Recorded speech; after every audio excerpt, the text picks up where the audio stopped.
गरीब लड़के की कहानी। कहानी अच्छी लगे तो चैनल को सब्सक्राइब करना। रविवार का दिन था। मैं घर पर अकेला बैठा था। शाम का वक्त हो रहा था और काम करने का मन नहीं कर रहा था। अचानक मैंने सोचा कि चलो थोड़ा बाहर घूम के आते हैं। वैसे भी रोज ऑफिस और घर के अलावा कुछ सोच नहीं पाते हैं। ऐसे में जब मैं घर से निकला तो देखा कि बहुत सारे लोग अपनी मंजिल तक पहुंचने के लिए बस और टेम्पो का इंतजार कर रहे थे। तभी मुझे एक अचानक छोटा सा लड़का दिखा जो फटे पुराने कपड़े पहने हुआ था। कम से कम उसकी उम्र 10 से 12 साल होगी। वह लड़का भूख से बेहाल लोगों से खाने के लिए कुछ मांग रहा था, पर कोई कुछ भी देने को तैयार नहीं था। फिर कुछ ही देर में वो लड़का आगे चला गया और मैंने देखा एक व्यक्ति से पानी मांग रहा था।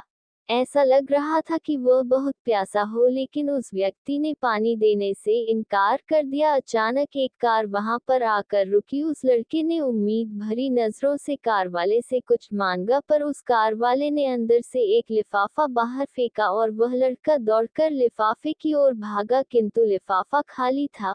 उस लड़के ने लिफाफा फेंककर निराश मन से आगे बढ़ा और तभी उसकी नजर एक पेड़ के नीचे बैठे आदमी पर पड़ी। वह लड़का थककर उस पेड़ के नीचे आदमी के पास जाकर बैठ गया। लड़के ने देखा कि वह भी उसकी तरह गरीब आदमी है जो पेड़ के नीचे बैठा था।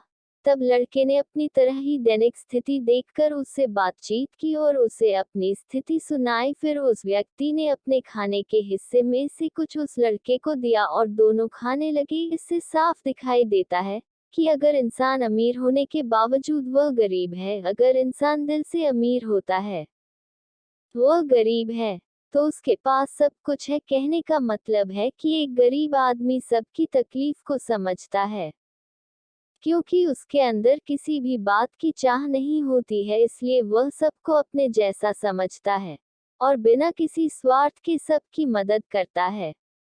यहाँ पर मैं ऐसा नहीं कहना चाहता हूँ कि सब अच्छे या बुरे होते हैं, पर इंसानियत ही सबसे बड़ी दौलत है। आखिरी हम सब एक ही तो हैं। जरूरत पड़ने पर हमें सबकी मदद करनी चाहिए, क्योंकि हमें भगवान ने उनसे अच्छा बनाया है जिनको रात में सोने को छत भी नसीब नहीं होता है। व्यक्ति अपने व्यवहार से अमीर होता है। तुम्हारा चेहरा एक मुस्कान दे सकता है, तुम्हारा मुंह किसी की प्रशंसा कर सकता है, तुम्हारे हाथ किसी को जरूरतमंद की सहायता कर सकता है। तुम कहते हो कि तुम्हारे पास कुछ नहीं है, क्योंकि आत्मा की गरीबी वास्तविकता गरीबी होती है। पाने का हक उसी को है जो देना जानता है। जो व्यक्ति किसी दूसरे के चेहरे पर हंसी और जीवन में खुशी लाने की क्षमता रखता है, ईश्वर उसके चेहरे से कभी हंसी और जीवन में खुशी कम नहीं होने देता है। हाथों का सच्चा आभूषण ही दान है। यह एक संदेश है कि जरूरतमंद लोग